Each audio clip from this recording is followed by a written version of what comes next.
Hey, Ward. Good morning. We're live.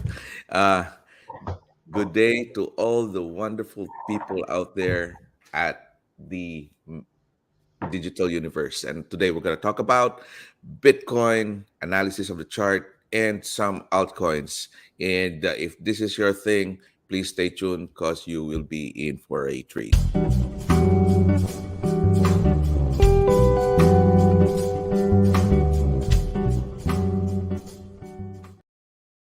By the way, I'm Doc Vince, and co-hosting with me is the CEO of Trading Part Time, and he does a lot of analysis almost every day, 1 o'clock in the afternoon CST, talking about the markets, crypto, forex, options, and all of those stuff. So, without further ado, please help me welcome Mr. Jeff Moore. Jeff, how are you, Jeff?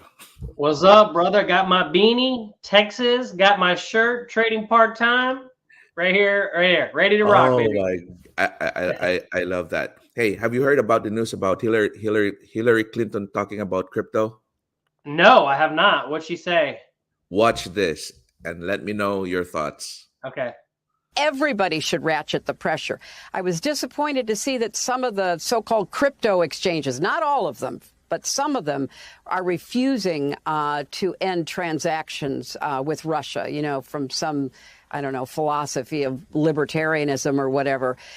Everybody, and if there has to be legal or regulatory pressure, everybody should do as much as possible to isolate Russian economic activity right now.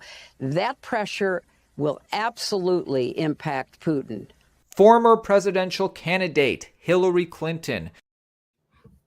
Oh, You know, I didn't hear Hillary talking about it, but I've been hearing a lot of people talking about it. So that's funny that she steps in like she has any clue what's going on.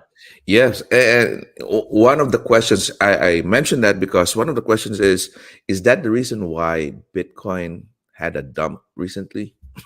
What do you think? Well, number one is people are scared. So we never know why things dump when they do. Unless it's your money dumping it, we really don't know. People can speculate, and now I'm sure a lot of it has to do with that and the war, people scared. But when she talks about the exchanges, you have to understand a lot of people, okay, in Russia, the regular, the citizens, the innocent people are having to use crypto for their daily life to survive. And Right. what these people don't understand is if they try to get these exchanges to shut down, they're going to hurt a bunch of innocent people who are needing this to survive. So they're not thinking about the ramifications other than just, oh, we're, stop the exchanges, and I get it, but they got to think deeper, man. I mean, because if the exchanges were to do that, innocent people over there in Ukraine, they're going to be screwed. So I think that's a dumb idea, and Yes. it's And a dumb idea. looking at the rubble, it went down 30% in 1 day. I So know. if the those people haven't exchanged their fiat currency into crypto, I mean, it's a big impact to them. And right now, since they were able to, I'm sure they're saved. So going to Bitcoin, let's just do this short thing and we'll do our analysis.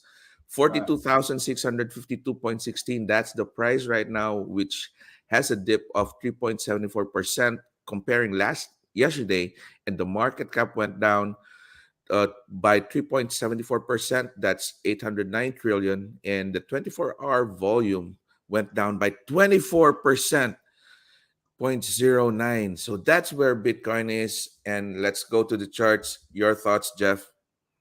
All right. Well, it's actually less now. Oh my goodness. Yeah, Bitcoin's at 41,770. So, look, understand this. Right now, this is a speculative market. I mean, I know everybody in the crypto space knows that. Utility is not driving anything, it's all speculation. And, it's just people being people, right? They get scared, they sell, they buy. So the market, I mean, obviously is super volatile, but we'll take a look at where it's at because there's some interesting stuff setting up. Now, understand, everybody, I'm not giving you guys financial advice. This is just my opinions and my thoughts. There's a lot of people all over the web giving their thoughts. So this is just one person, showing you what I got. So let's take a look at Bitcoin. Now, what I like to do is I'm going to start on this weekly time frame like we do. I always look at the bigger time frame just to get an idea, because you have to understand that there are, and I'm going to say the word institution. For some of you that are new, institution, just think of it as the big money. It's not my money. It's not your money, Doc. Although you might have a lot of money, it's not that. What happened to my chart? There you go. All right.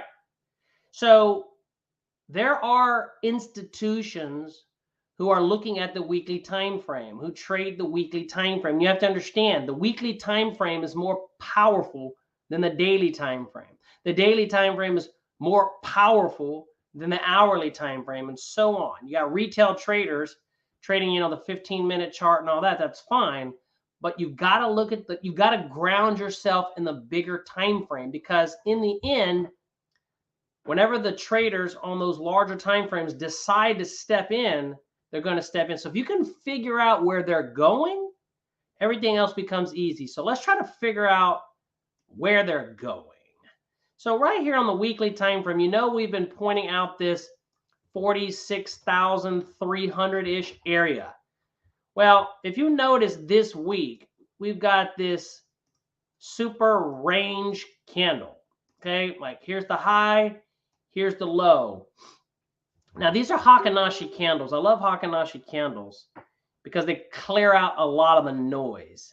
And that candle's telling me that Bitcoin has basically been up and down for the week, pretty volatile, right? Up, down.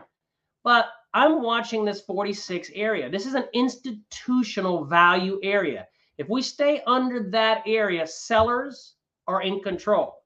Okay, so we've got to break that area.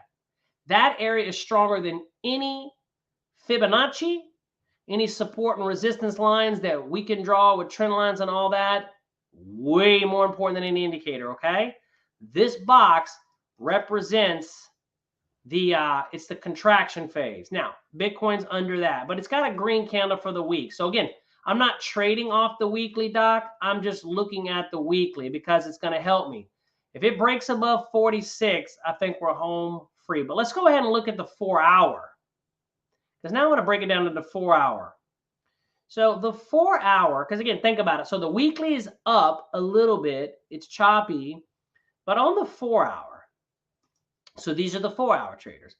I've got institutional framework right here at 39,000. Okay, institutional framework. So this box represents, we call it the 3 market phases. Phase 1 of the market, we left, we went up, we broke down into a second, they're expansion legs. We call this pattern a multi-leg expansion pattern. We went up, right, last week. This is the 4-hour chart, right? So it prints every 4 hours. And now we're coming down. So what I'm looking for Bitcoin is to come down here into around the 39,000, 40,000 area. If that area can hold and bounce, that is a fantastic sign. So right now, though, on the 4-hour chart, we're overvalued. Okay, so look at the 39 as institutional value. Anything above 39, it's overvalued. And you guys got to understand, institutions don't buy when things are overvalued. They buy when things are undervalued. Retail traders buy when things are undervalued. Look when it got undervalued last time. Down here, it hit one of my liquidity lines, 37,000, and rocket shipped up. So I would like to see Bitcoin, believe it or not, drop into this area. This is going to be the battleground. If sellers win, we're coming down to 37. If it breaks 37, we're coming to 34. But all of these could be potential buying opportunities. But so right now, it's falling. Now, let's go look at the 15-minute. Because there's a lot of you out there, retail traders that trade 15-minute. Because again, we're looking Okay, look at this. It's starting to base. So I've got these boxes. Again, these boxes are phase one. Your ability to be a great trader, investor, is to recognize what phase you're in and then trade accordingly. So we're starting to base. And if you notice, this box is higher than this box. You see that, Dr. Vince? Right. Okay, Yes. that's very powerful. It's called walking up the ladder. Right now, we're leaving the box, which means we're entering the expansion phase. Traders are getting active on the 15-minute. So what might happen is it might come up, people, they'll trade the breakout, and then it's going to probably come down, stop those traders out, and then keep working up. If we keep building these boxes higher, then what's going to happen is the 4 hour, you're going to see that rotation. And then if that weekly, eventually that'll lead up into the weekly and we'll get an idea. So right now, Bitcoin, if I was going to buy Bitcoin in the 15-minute chart, I'd want to see it come down to about 41,400, take a shot, and then ride it up to maybe, in this case, I don't know, 42. I like to look at this indicator as long as there's steam. So the bottom line is Bitcoin on the weekly, we've still got some work to do. On the daily, we've been trading down. I think we'll probably come down a little bit farther, but the 15-minute, not too bad. I'd pick up some at about 41,400. And if we can get that rotation, we're cool. So the reason why we look at Bitcoin is Bitcoin pretty much leads everything. But I do want to look at Ethereum today because I've got some cool stuff on Ethereum. Is that cool? We look at Ethereum? Sure. Okay, because I got some good stuff on Ethereum. So remember, guys, pretty much right now, everything follows Bitcoin. As far as fundamentals, yeah, it's not happening right now. But look at this chart. Tell me if that doesn't look almost the same as Bitcoin. Look at the week.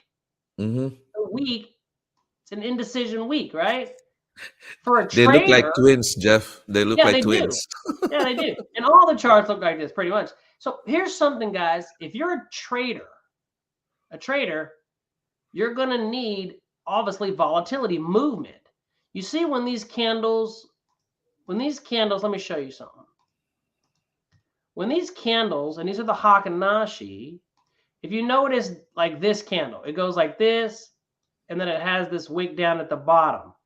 Whenever you don't have a wick at the top, that represents a very strong week. So let's think about the logic. If you're going to trade Ethereum or Bitcoin or whatever, don't you want to trade when the momentum is strong for the week? Yeah, you do. Because again, that's how you make money. And then on the smaller time frame, you just pick a direction. And in this case, let's say you're going down, because some of y'all trade down. Every time you're overvalued, you short it. And there's strategies on how to do it. But right now, identical to Bitcoin, a little choppy, nasty. Now, I do see something nice setting up on the week, the 4 hour. So one of the things I notice on the weekly is it is green. But let me take you to this 4 hour. This is very interesting. It looks like the staircase that you're talking about. Yes. And I want you to alert your attention. So if you notice, we were going down. And then we started to rotate. That's the first rotation in a potential new trend.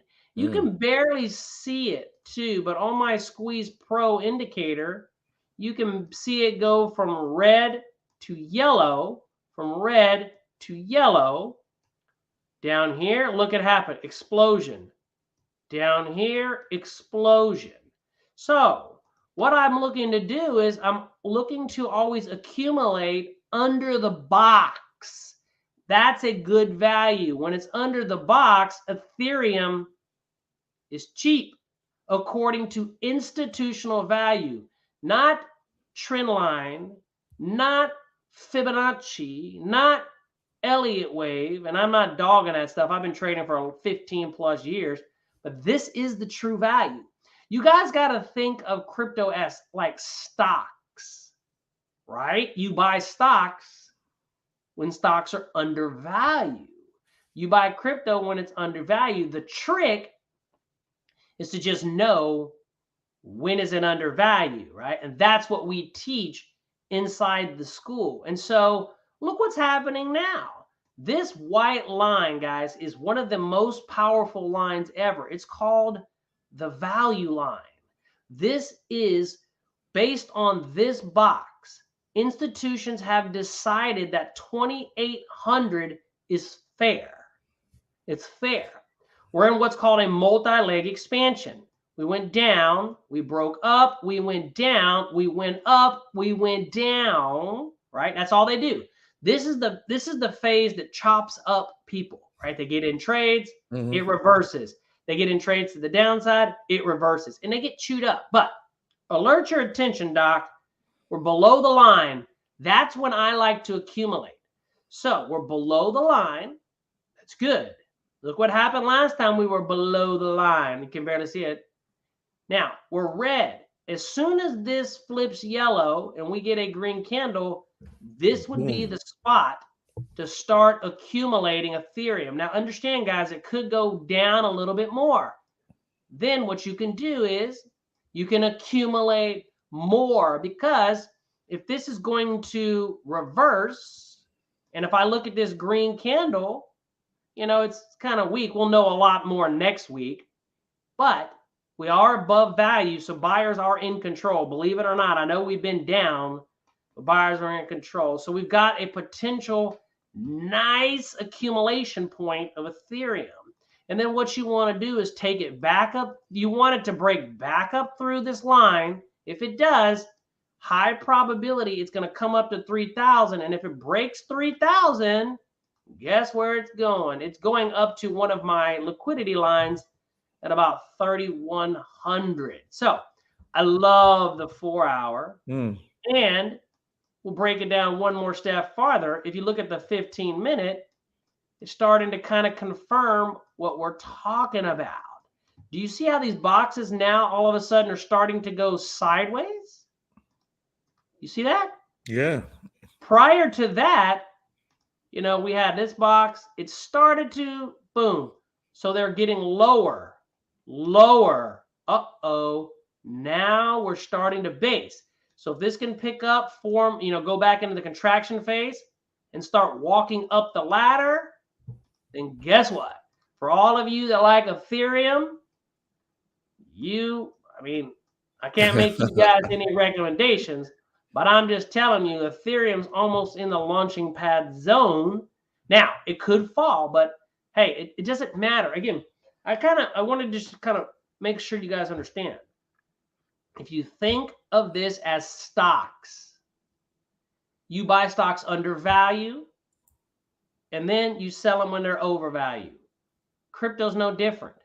You buy it under value, right? You buy it under value. Whenever your bias, whenever you can look at the bigger time frames and get an idea that we could be reversing, because I don't want to catch a falling knife and just buy. Oh, this is what a lot of people do. They're like, oh, it's down today, it's low, let me buy. I mean, that's fine, because if you hold it long enough, you're going to win. But if you're a trader, then what you got to do is look at the clues. And Bitcoin obviously runs the ship, but I think Ethereum has been pulling back for the last several days, but we're in a good zone. If we can get a turn on the momentum under value, I think Ethereum's going to go back up to 3,000. And then if it breaks 3,000, 3,200. And if you're a trader on the 15-minute, don't buy right now. We're overvalued. You want it to come back down into about the 20, about 2,700. I don't know, 27,200 is. My line is 27,020. So, I mean, let it come down a couple bucks. But anyway, I think we got some good stuff setting up. And the big takeaway for y'all is always look at Bitcoin. Bitcoin right now is still in no man's land. We have some wild swings, but I think Ethereum is looking good for potential reversal. We're undervalued. It's a good buy zone if you just let that momentum shift, pick up some Ethereum cheap. Yeah, this is what I see in Ethereum. Once you go once it breaks that line, bro? Which chart you went to the four? Oh, yeah, exactly. I mean, again, and I mean, I have a lot of Ethereum. I got Ethereum back when Ethereum was like $12. So I mean, I've had it for a long time, but we got to watch Bitcoin. Things are setting up. Again, the way I trade, you know, I teach my students to think like institutions, right? Trade like institutions, not retail traders, because most retail traders, they lose. And this is nothing more than where's the money going, right? Okay, in the shorter term, for those of you that are shorter term, right? Where's the money going? Right now, Bitcoin, we don't know. It's very flat. It's sitting, you know, right under an important area. It needs to break that 46 mark. If we break down from here, Bitcoin's going to drop. And if that happens, Ethereum's going to shatter. It's going to break through all its liquidity lines. Okay. And we'll have to kind of redo an analysis. But I mean, I'm bullish, obviously, long term. I believe in the technology. Now, I think Bitcoin's the first. From a fundamental standpoint, I really don't. To me, it's like crap. But it's like everything else, man. I mean, look at MySpace. MySpace, I don't use MySpace anymore, but I was around when MySpace was like real hot. And then what happened, you know? Facebook took it over, right? And, you know, even with Yahoo, right? I don't even see yahoo.com. I mean, now it's Google, right? I mean, it's the first. So it's going to survive. But as of right now, you got to watch Bitcoin. And if Bitcoin pulls back into around the 40,000 area and bounces, I think that's really good for next week. That'll be good for next week. It's the weekend now. And I guess during the weekend, there's a lot. The only difference, I guess, with crypto markets is even in the weekend, it's so busy, it keeps on moving, unlike the Forex or the other or stocks. So anyway, that ends our episode for today. Final thoughts, Jeff. Invite people on your book and our website and all of our social media space. Go ahead, please. Yeah, I mean, the main thing, guys, is we have a YouTube channel. It's a Trade More, TRAD More. Okay. If this stuff interests you, I got a lot of good videos. We also do a lot of YouTube shorts. We post training videos. I go live every day at 1 o'clock. We trade. We do option trading, Forex. We look at crypto charts. And, you know, I do have a course for those of you that are interested. I have an options course and a Forex and crypto. But lots of times when people buy the option course, I mean, we kind of talk about everything. I do live coaching classes for students that are in the school. My methodology, you know, is something called the market phases methodology. And I've been trading for a long time. And this method, you know, a lot of my students are crushing it. So check out our YouTube channel. And then on the YouTube channel, in the description of every video, there's the link of indicators I recommend and the courses that I have. There you go. That ends our show. See you next week, Monday, Wednesday, Friday, early in the morning. And don't forget, Jeff does a daily 1 o'clock show, Central Standard Time, talking about the market and trade. We trade. We actually just trade. It's not a class to teach. We just hang out. We look at charts. If we see some setups that we like, we trade. We're going to start doing quite a bit more crypto trading, shorter term. You know, I do a lot of long-term investing in crypto, but we're going to do more short-term trades, you know, that might last a couple days to a week. Get in under value, boom, sell it over value. Get in under value. So some quick pops, right? Some quick, like Ethereum, right? Get in under value, comes up over value, sell it, reset. You know, try to pull off a couple $1,000s a week, you know, trading the crypto space. And that's what I'm going to do. I'm going to prepare for Ethereum, looking for that value that you shared. So everyone stay safe, be safe, make your trades safe, like what we're talking about here. But this is not a financial advice. This is how we trade. This is how Jeff trades. So thanks, Jeff, CEO of Trading Part-Time, Jeff Moore. See you next week. Bye-bye. All right, everybody. See y'all next week.